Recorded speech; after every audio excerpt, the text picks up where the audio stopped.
Hello everyone, how are you? Welcome to all of you in this chemistry lecture. In this lecture, we are going to learn the solubility of gases in liquid. In previous lecture, we learned about the solubility of solid in liquid, and we also learned about the effect of temperature and effect of pressure. So let us start this lecture. We have to learn solubility of gas in liquid. Solubility of gas in liquid. So now first we are going to learn the effect of pressure on the solubility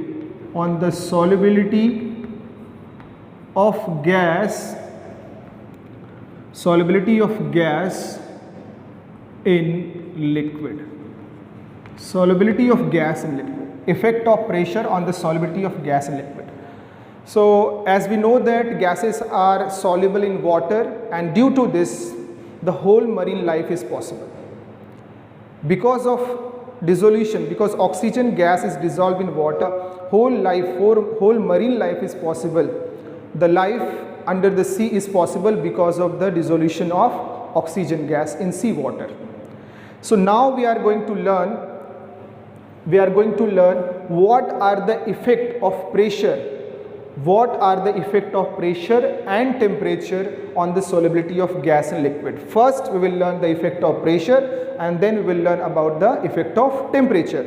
So the effect of pressure can be explained with the help of Henry's law. So what is this law? This law, according to this law, I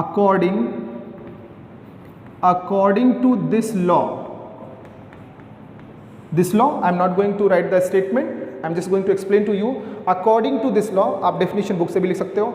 According to this law, S means what? Solubility is directly proportional to the pressure of the gas. Solubility of a gas in liquid is directly proportional to the pressure of the gas at constant temperature.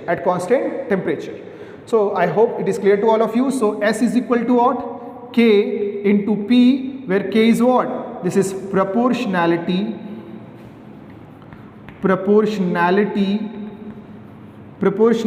constant. Okay. At the same time, Dalton was also studying this effect, that is the relation between the mole fraction and the solubility. So Dalton साहब ने भी उन्होंने भी अपना concept दिया, क्या कि we can correlate the solubility with mole fraction. जो सॉलिबिलिटी है वो मोल फ्रैक्शन के बराबर, क्योंकि मोल फ्रैक्शन क्या है? अमाउंट मोल्स है, मोल्स इन सॉल्यूशन है, और मोल्स क्या होते हैं? Amount of the solute, amount of the substance. तो सॉलिबिलिटी भी क्या होती है? Amount of the substance which is dissolve in the solution. Solubility is what? Amount of the substance which is dissolved in the solution, or you can say the solvent at a given temperature and pressure. ठीक है, तो हम mole fraction और solubility दोनों बराबर ही होती है, correlate कर सकते हैं. So we can say that according to Dalton's law, उन्होंने बोला कि द मोल फ्रैक्शन के लिए क्या सिंबल होता है? X. Mole fraction of a gas in liquid is directly proportional to the pressure of the gas over the liquid. मतलब उन्होंने मोल फ्रैक्शन को डायरेक्टली प्रोपोर्शनल कर दिया किसके? प्रेशर. किसने? डाल्टन्स ने. सो अब ये डाल्टन्स का हो गया. डाल्टन्स ने भी बोला कि जो मोल फ्रैक्शन है वो सॉलिबिलिटी के बराबर ही होता है, तो एक सेम वे में ही है ये डाल्टन्स का, बट उन्होंने सॉलिबिलिटी को मोल फ्रैक्शन से कोरिलेट कर दिया. तो इसके बेस पे the most commonly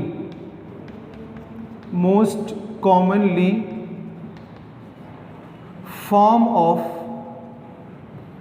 Henry's law. The most commonly form of Henry's law क्या है? The partial pressure of the gas in vapor phase is directly proportional to the mole fraction of the gas in the solution or in the liquid solution. फिर से ये देखो यहाँ पे solubility के base पे भी उन्होंने डेफिनेशन दिया था, फिर डॉल्टन साहब का जो मोल फ्रैक्शन का कॉन्सेप्ट आ गया उसके बेस पे भी किया था। बट जो मोस्ट कॉमन फॉर्म है किसका, हेनरीज लॉ का, वो क्या है कि the partial pressure of the gas in vapour phase is directly proportional to the mole fraction of the gas in the liquid, mole fraction of the gas in the liquid. So if the P is the partial pressure, if P is the partial pressure or pressure of the gas in vapor phase, then directly X is the mole fraction, so P is directly proportional to X, or P is equal to what, KH into X, KH into X, where KH is known as Henry's constant, Henry's constant, it is known as Henry's constant, it is known as Henry's constant. So most commonly यही वाला form use करते हैं, आप इसको भी याद रख सकते हो, ये भी याद रखना है, बट ज़्यादा कॉमन कौन है, ये है, ये मुझे याद होना चाहिए, ये ज़्यादा इंपॉर्टेंट है। क्या कि the partial pressure of the gas in vapour phase is directly proportional to the mole fraction of the gas in liquid. Definition आप अपने वर्ड में या टेक्स्ट बुक से आप लिख सकते हो। नेक्स्ट दिस KH, नोट्स में first point, the Henry's constant, it is different for different gases. Henry's constant is different for different gases. It means it depends on the nature of the gas. It depends on the nature of the gas. The value of Henry's constant KH is different for different gases, different gases. The value of KH is different for different gases. दूसरा क्या बोल सकते हैं, KH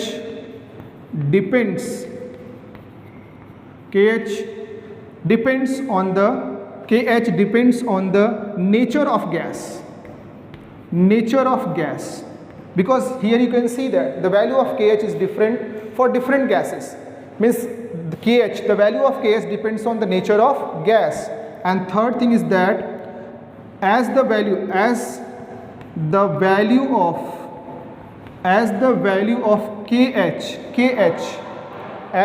of KH what increases, as the value of KH increases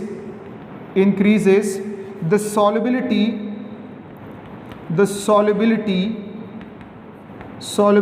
of gas decreases. The solubility of gas decreases as the value of KH increases. ये increases लिखा है मैंने, increases आप यहाँ पे लिख सकते हो at a pressure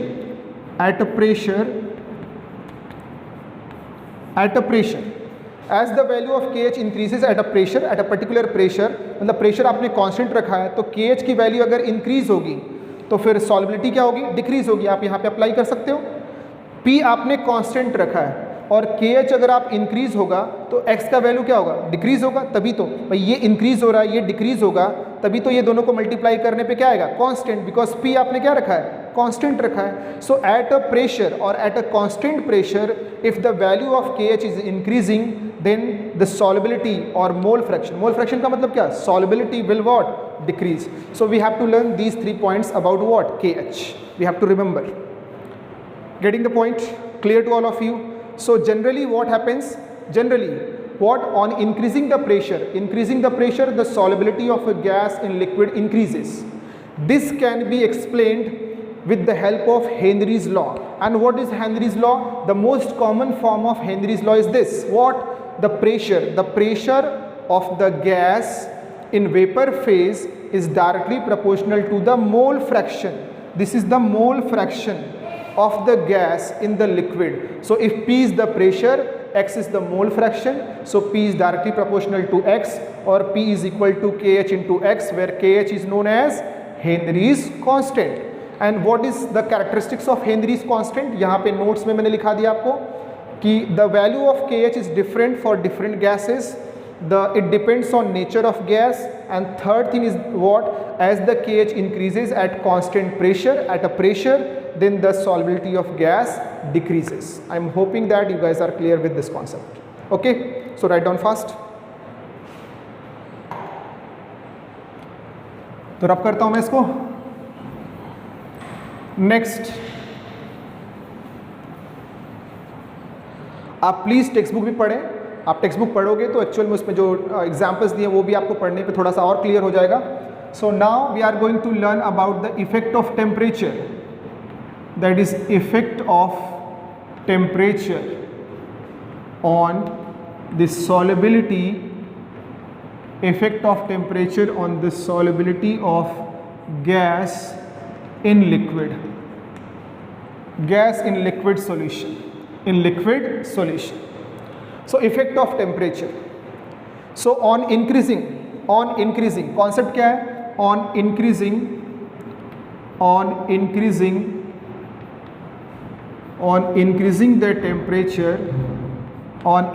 the temperature, the solubility of the gas,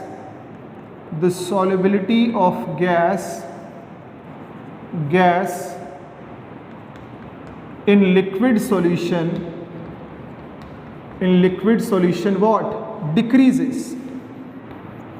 In liquid solution decreases.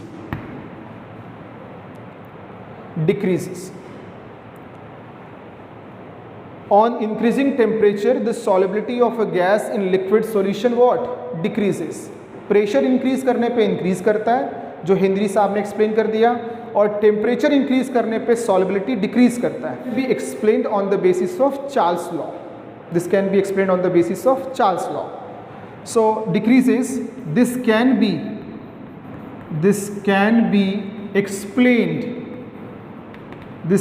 Explained on the basis of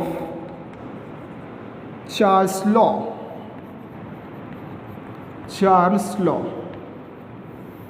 On the basis of Charles law we can explain it. And what is Charles law? According to Charles law, the volume of a gas is directly proportional to what? Temperature at constant what? Pressure. So कोई आपके पास solution है, मतलब आपने एक liquid solution लिया है और उसमें गैसेस को डिसॉल्व किया, इसमें ढेर सारी गैसेस क्या हैं? डिसॉल्व। तो जब आप टेम्परेचर बढ़ाओगे, क्या इंक्रीज करोगे आप? When we increase temperature then what happens? जब हम टेम्परेचर इंक्रीज करेंगे तो गैसेस का, जो गैस के मॉलिक्यूल इसमें डिसॉल्व हैं, जो गैस के मॉलिक्यूल लिक्विड में ऑलरेडी डिसॉल्व हैं, उनका वॉल्यूम क्या होगा? इंक्रीज होगा। अब जब उनका वॉल्यूम इंक्रीज होगा तो फिर फोर्स ऑफ अट्रैक्शन क्या हो जाएगा? भाई वॉल्यूम इंक्रीज हो रहा है, साइज गैसेस का वॉल्यूम इंक्रीज हो रहा है, ठीक है, गैसेस का वॉल्यूम इंक्रीज हो रहा है, तो फिर क्या होगा? उनके बीच में फोर्स ऑफ अट्रैक्शन क्या हो जाएगा? कम हो जाएगा। और फोर्स ऑफ अट्रैक्शन कम होगा, सो गैस बबल्स के फॉर्म में बाहर आ जाएंगी। So on increasing the temperature, the volume of the gas molecule increases. Due to this, the force of attraction between gas molecules and liquid what? Decreases, and hence gas bubbles out. Gas bubbles out का मतलब gas बाहर हो जाते हैं, और gas बाहर हो जाते हैं इसका मतलब क्या हुआ? कि सॉल्युबिलिटी डिक्रीज हो जाती है। सो इफेक्ट ऑफ टेम्परेचर भी आपको क्लियर हो गया कि on increasing the temperature the solubility of a gas in liquid solution decreases. This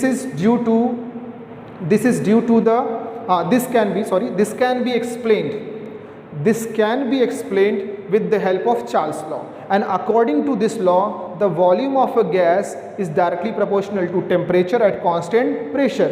So when gases or gas molecules are dissolved in a liquid solution, when we increase temperature, the volume of the gas molecule increases, and due to the interaction between the gas molecule and the liquid, that is what? Going to decrease, and hence gas bubbles out, so there is a decrease in the solubility.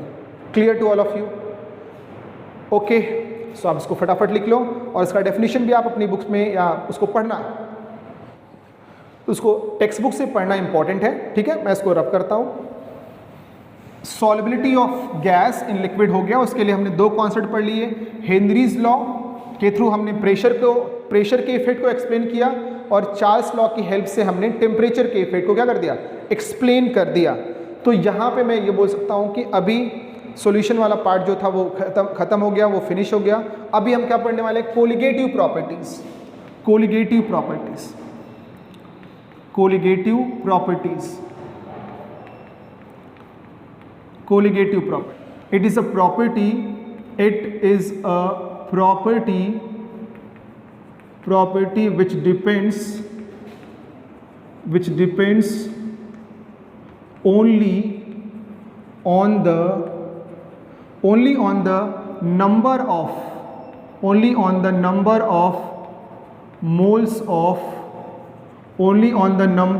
moles of solute.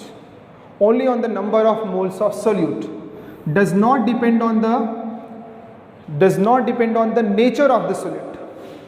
Only depend on the number of moles of solute, does not depend on the number of moles of solvent as well as the nature of the solute. ठीक है? Colligative property. So it is a property which depends only on the number of moles of solute. तो solute के moles जितने ज़्यादा होंगे, colligative property उतनी ज़्यादा होगी. There are four colligative properties. There are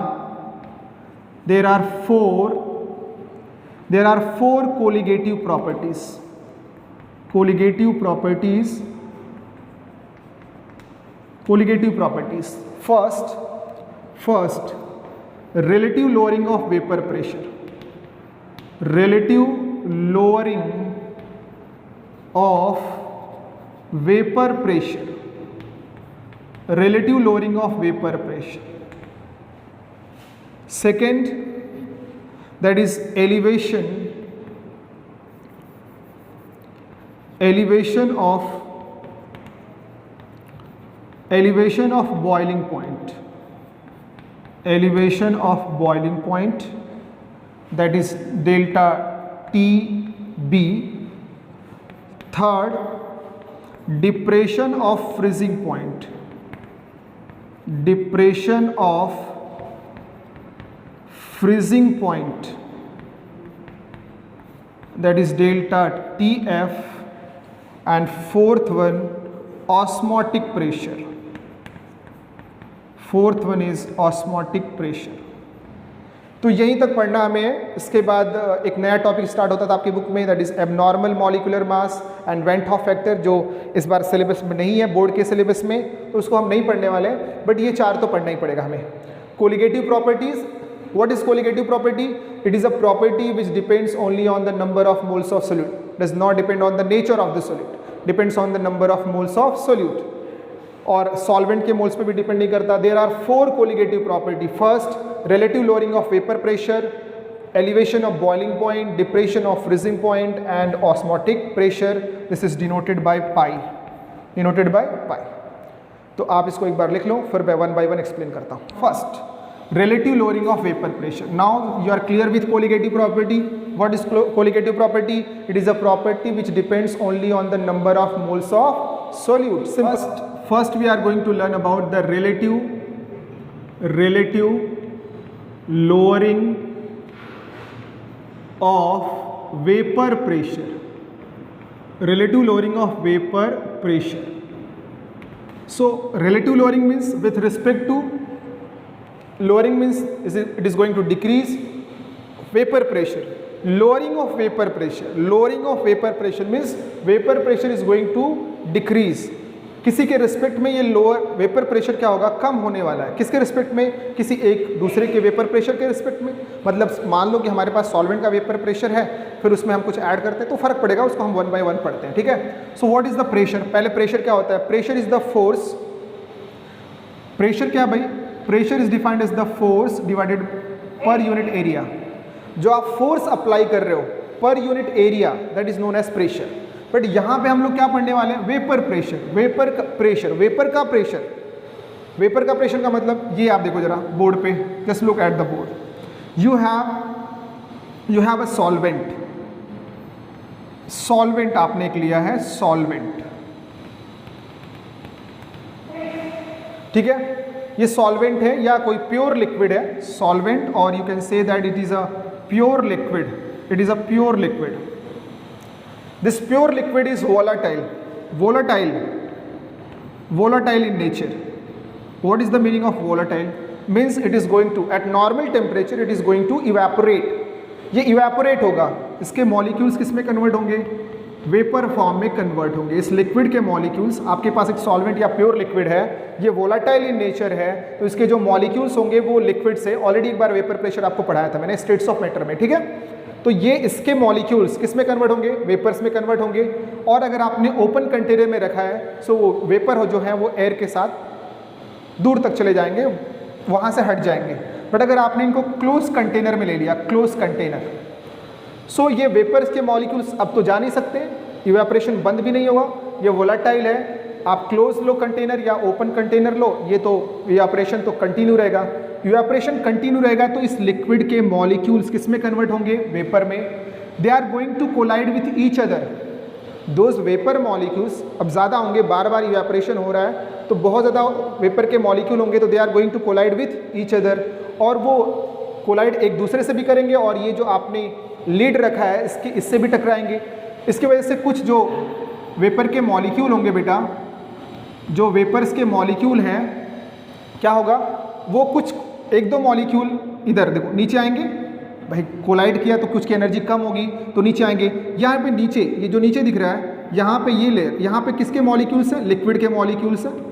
और लिक्विड के मॉलिक्यूल्स इन वेपर्स के मॉलिक्यूल्स को जैसे वो सरफेस के पास आएगा अपनी तरफ क्या कर लेंगे? अट्रैक्ट कर लेंगे। सो लिक्विड से वेपर में जा रहा था तो क्या हो रहा था? ये वेपराइजेशन, वेपराइजेशन, वेपराइजेशन। और मॉलिक्यूल्स वेपर से किधर आ सकते हैं? लिक्विड में भी आ सकते हैं। So that is known as condensation. This is known as condensation. So liquid to vapour is known as vaporisation process, and when molecules converted from vapor to liquid is known as condensation. So this vaporization and condensation will be continue for a time interval, for some time, and after a time interval कुछ time के बाद क्या होगा? The rate of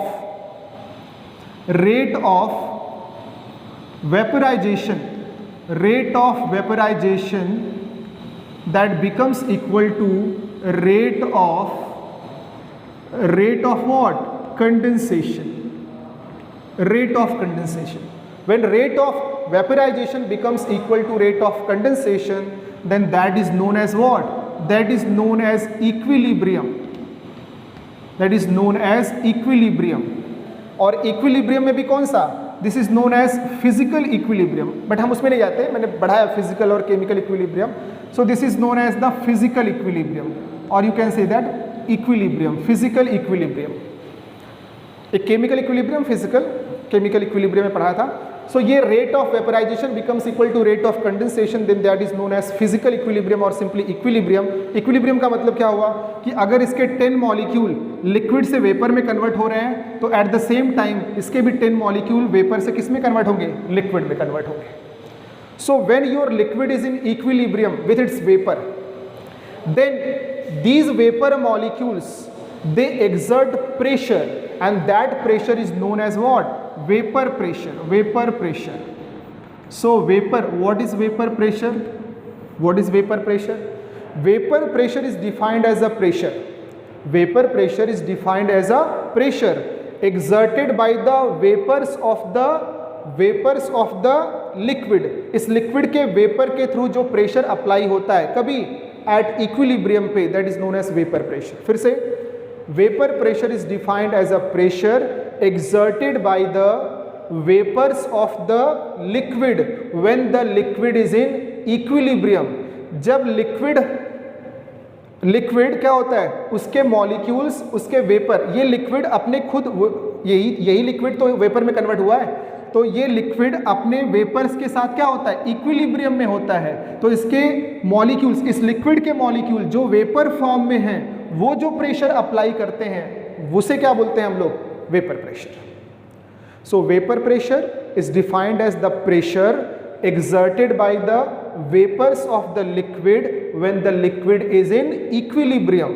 मैं फिर से बोल दूं, जब ये लिक्विड एक आपके पास सॉल्वेंट है, एक आपके पास सब्सटेंस है जो लिक्विड फॉर्म में है, उसी सब्सटेंस के कुछ मॉलिक्यूल्स कौन से फॉर्म में चले गए हैं, वेपर फॉर्म में। तो ये वेपर फॉर्म और ये लिक्विड फॉर्म, ये दोनों कौन से में है, किस में है, इक्विलिब्रियम में। तो इक्विलिब्रियम होने पर इस लिक्विड के मॉलिक्यूल्स जो वेपर फॉर्म में हैं वो जो प्रेशर एक्सर्ट करते हैं that is known as vapour pressure, that is known as vapour pressure. Okay, clear to all of you. Definition लिख लोगे। So vapour pressure it is defined as a pressure, it is defined as a pressure exerted by the vapors of the liquid, exerted by the vapors of the liquid when the liquid is in equilibrium. It is defined as a pressure exerted by the vapors of the liquid when the liquid is in equilibrium. Clear बेटा, पक्का। Equilibrium क्या होता है वो भी clear हो गया कि जितने रेट का मतलब रेट ऑफ वेपराइजेशन का मतलब जितने मॉलिक्यूल लिक्विड से वेपर में कन्वर्ट हो रहे हैं उतने ही मॉलिक्यूल वेपर से लिक्विड में सेम टाइम पे कन्वर्ट हो रहे हैं, तो उसे हम क्या बोलते हैं, इक्विलिब्रियम बोलते हैं। क्या बोलते हैं उसको, इक्विलिब्रियम, फिजिकल इक्विलिब्रियम। और फिजिकल इक्विलिब्रियम स्टेब्लिश होने के बाद इस लिक्विड के जो वेपर्स, इस लिक्विड के जो मॉलिक्यूल वेपर फॉर्म में वो जो प्रेशर एक्सर्ट करते हैं that is known as vapour pressure. लिख लो आप फटाफट, मैं इसको रब करता हूँ। ठीक है, ठीक है, रब कर देता हूँ भाई इसको। अब ये देखो जरा, अब इसमें मैं एक और आपको एक्स्ट्रा बताता हूँ बेटा, क्या कि ये जो 10 में हटाता हूँ यहाँ से और ये भी हटा दिया। अब आपके पास एक क्या है, आपके पास एक लिक्विड है जो वोलाटाइल इन नेचर है। तो वोलाटाइल इन नेचर है तो क्या होगा, इसके कुछ मॉलिक्यूल इसमें वेपर में कन्वर्ट होंगे और प्रेशर जनरेट करेंगे, वेपर प्रेशर जिनसे बोलते हैं। Let the vapour pressure Vp, vapour pressure of the solvent और प्योर लिक्विड इज P0। मतलब ये जो प्योर लिक्विड, आपने अभी इसमें कुछ भी ऐड नहीं किया है, ये प्योर लिक्विड है या सॉल्वेंट आप मान सकते हो, इसका वेपर प्रेशर कितना है, लेट इट इज P0, ये P0 के बराबर है, P0। अभी हमने क्या किया बेटा, अब इसमें हमने क्या डाल दिया, नॉन वोलाटाइल क्या, सोल्यूट, नॉन वोलाटाइल सोल्यूट। अब इसमें हमने नॉन वोलेटाइल सोल्यूट ऐड कर दिया। नॉन वोलेटाइल सोल्यूट का मतलब जो इवेपोरेट नहीं हो सकता, ऐसा हमने एक सब्सटेंस डाला जिसके मॉलिक्यूल इवेपोरेट या वेपराइज नहीं हो सकते, तो उसे हम क्या बोलते हैं, non volatile solute. So non volatile solute room temperature पे अपने खुद से वोलेटाइल, खुद से वेपर में कन्वर्ट नहीं हो सकते। तो अभी फिर से सेम कंटेनर है, फिर हमने इसमें अभी इस सॉल्वेंट के साथ हमने क्या डाल दिया, इसमें नॉन वोलेटाइल सोल्यूट भी ऐड कर दिया। तो मैं आपको समझाने के लिए केवल क्या करता हूँ, ये पूरा हटा के केवल ये यहाँ पे आपको दिखाता हूँ। यहाँ पे ध्यान देना थोड़ा सा, जो ये सरफेस ऑफ द लिक्विड है यहाँ पे भी था, तो पहले इस पूरे सरफेस पे या पूरे जगह यहाँ पे सभी जगह कौन था, ओनली सॉल्वेंट के मॉलिक्यूल्स थे। बट जब आप नॉन वोलेटाइल सोल्यूट ऐड करोगे किसमें, सॉल्वेंट में और प्योर लिक्विड में, तो ये क्या बन गया बेटा, सॉल्यूशन। क्या बन गया, सॉल्यूशन। भाई दो कंपोनेंट हो गया, सॉल्यूशन बन गया। तो सॉल्यूशन में अब ये जो सरफेस दिख रहा है, पहले इसके नीचे किसके मॉलिक्यूल्स थे, ओनली सॉल्वेंट के मॉलिक्यूल्स थे। But now due to addition of this non volatile solute,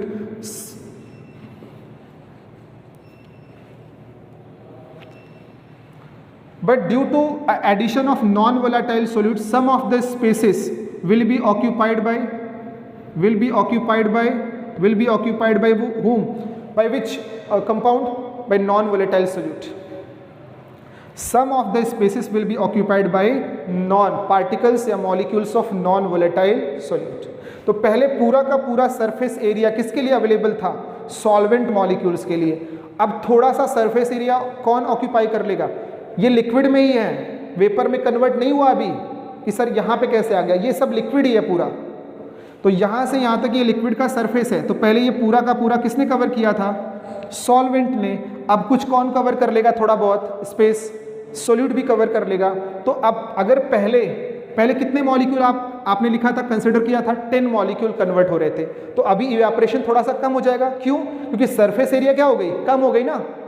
पहले पूरा का पूरा सरफेस एरिया किसके लिए अवेलेबल था? सॉल्वेंट के लिए। अभी क्या हो गया, कुछ सरफेस एरिया किसने कवर कर लिया? सोल्यूट ने। तो जो रेट ऑफ, जो पहले 10 मॉलिक्यूल इक्विलिब्रियम पे इवेपोरेट हो रहे थे, अब तो थोड़े से कम हो जाएंगे, कम हो जाएंगे। मान लेते हैं कितने हो रहे हैं? 7। कितने हो रहे हैं? 7। तो पहले इक्विलिब्रियम हुआ था 10 मॉलिक्यूल पे, मैं कंसिडर कर रहा हूँ, ऐसा नहीं कि 10 मॉलिक्यूल ही आपको याद रखना है। 10 मॉलिक्यूल जो इसमें से इधर कन्वर्ट हो रहे थे, इधर से इधर आ रहे थे। अब ये लिक्विड ऐड, ये सोल्यूट ऐड करने के बाद जो नॉन वोलेटाइल है, जो सरफेस एरिया था वो सोल्यूट ने भी कवर कर लिया। तो जो मॉलिक्यूल जो इक्विलिब्रियम स्टेब्लिश हुआ वो कितने पे हुआ? 7। तो अब प्रेशर कितने मॉलिक्यूल एक्सर्ट करेंगे? 7। Getting the point? 7 मॉलिक्यूल करेंगे। तो मान लेते हैं कि let the vapour pressure of solution, let the vapour pressure of solution is what? P। तो पहले कितना था वेपर प्रेशर? P0 सॉल्वेंट के थ्रू। अभी कितना है भाई? Now it is P। तो आप देख सकते हो P0 कितने मॉलिक्यूल का वेपर प्रेशर था? 10। P कितने का वेपर प्रेशर है? P कितने का वेपर प्रेशर है? 7 का। तो we can say that vapour pressure of solvent और pure liquid is equal to the vapour pressure of solution.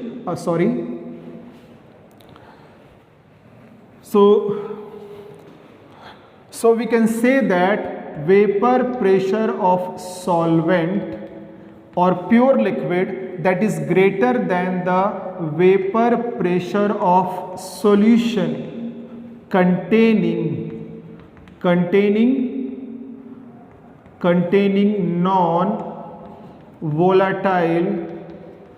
non-volatile solute. So vapor pressure of solvent is what? P0, that is greater than vapor pressure of solution. यहां से ये पूरा समझाने का मतलब यही है कि vapour pressure of a solvent और pure liquid is greater than the vapour pressure of solvent, vapour pressure of solvent, but that solvent is containing what? Non volatile solute. So you can simply say what? Solution. भाई यहां पे भी vapour pressure किसका है? इन दोनों cases में vapour pressure solvent का ही है, बट ये प्योर सॉल्वेंट है और इस सॉल्वेंट में आपने सोल्यूट ऐड कर दिया, तो इसको क्या बोलते हैं? Solution. But vapour pressure volatile कौन है? दोनों केसेस में सॉल्वेंट ही कन्वर्ट हो रहा है। बात क्लियर हो रही है मैं क्या बोल रहा हूँ आपसे? मैं ये बोल रहा हूँ कि दोनों केसेस में जो वेपर प्रेशर है वो सॉल्वेंट का ही है, बट पहले वाले केस में प्योर सॉल्वेंट है, कुछ ऐड नहीं किया है। दूसरे वाले केस में हमने नॉन वोलेटाइल सोल्यूट ऐड कर दिया है, इसकी वजह से वो सॉल्यूशन बन गया है। फिर भी वेपर प्रेशर है किसका? सॉल्वेंट का है, बट अब ये ऐसा सॉल्वेंट है जो क्या कंटेन करता है? Non volatile solute. तो इसके वेपर प्रेशर को हमने P से डिनोट किया है। पक्का क्लियर हो रहा है आपको? ठीक है। अभी आप पास होते, सामने होते तो एक बार पता चल जाता, बट अब अभी ऐसे बार बार पूछना पड़ता है, इसलिए एक चीज़ को कम से कम 3 से 4 बार क्या करना पड़ता है? मुझे रिवाइज करना पड़ता है, बोलना पड़ता है कि vapour pressure of solvent is greater than the vapour pressure of solvent but containing non volatile solute, or simply you can say that vapor pressure of solution. So P naught is greater than P, then P naught minus P, that is equal to what? delta P। भाई P not minus P, अब ये phi है वो greater than 3 है, तो इन दोनों का difference भी तो होगा ना। वैसे यहाँ पे भी निकाला कि P नॉट क्या है? वो P से ज़्यादा है, P से क्या ज़्यादा है, तो P नॉट माइनस P कितना हो गया? Delta P। और डेल्टा P ही क्या है? Lowering of vapour pressure, lower हो गया, वेपर प्रेशर कम हो गया। किसका वेपर प्रेशर कम हो गया? सॉल्वेंट का। पहले कितना था? P नॉट, अभी कितना है? P है, और P नॉट P से ज्यादा है, तो डिफरेंस क्रिएट हो गया, तो कितना हो गया? Delta P। So delta P is the lowering of vapour pressure. कितना कम हुआ? दोनों का डिफरेंस कितना है? वही क्या है? Lowering of vapour pressure. So lowering of vapour pressure is defined as the difference. Lowering of vapor pressure is defined as the difference of vapor pressure of what? Solvent and vapor pressure of solvent containing non-volatile solute, or in bracket you can write what? Vapor pressure of solution. Clear to all of you? ठीक है, तो आप इसको फिर से सोचो, delta P क्या है? Lowering of vapour pressure. कितने के बराबर होता है? P not minus P. P not क्या है? Vapour pressure of solvent. P क्या है? Vapour pressure of solvent. But और क्या लिखोगे? Containing non volatile solute. बात आपको क्लियर हो गई तो फिर आप क्या लिख सकते हो? Vapour pressure of solution. But अगर आपसे कोई पूछेगा तो आप उसको बोलोगे सर वो सॉल्वेंट का ही है, बट वो ऐसा सॉल्वेंट है जिसमें क्या प्रेजेंट है? Non volatile solute. तो इसको फटाफट लिखो जरा। क्लियर बेटा? तो अब मैं अगर मुझे डेफिनेशन लिखाना होगा तो डेफिनेशन तो मैंने 3-4 बार आपको चिल्ला ही दिया, बट आप लिखना चाहते हो कि डेल्टा पी, या ये मैं बता रहा हूँ लोअरिंग ऑफ वेपर प्रेशर का डेफिनेशन क्या होगा, तो वो भी हम लोग बता सकते हैं। ठीक है, कैसे बताएंगे बेटा? So lowering of vapour pressure, lowering of vapor pressure, it is defined as the difference, it is defined as the difference, it is defined as the difference of, it is defined as the difference of vapor pressure of solvent and vapor pressure of solvent containing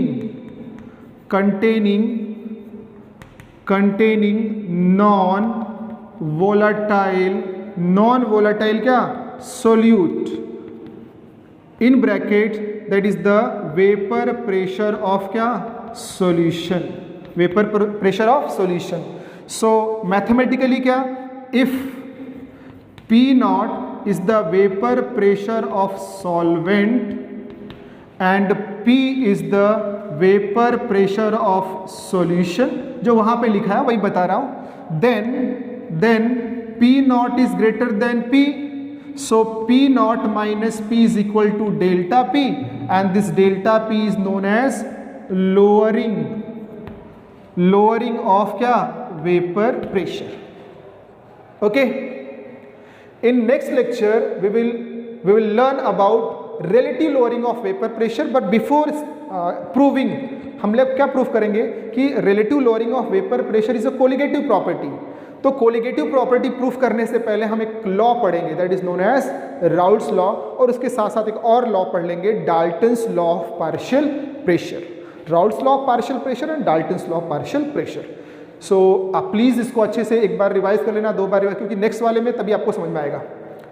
ठीक है, तो आप अच्छे से revise कर लेना, कोई doubt होगा तो आप मुझसे पूछ सकते हो। So thanks for watching this video and thanks a lot.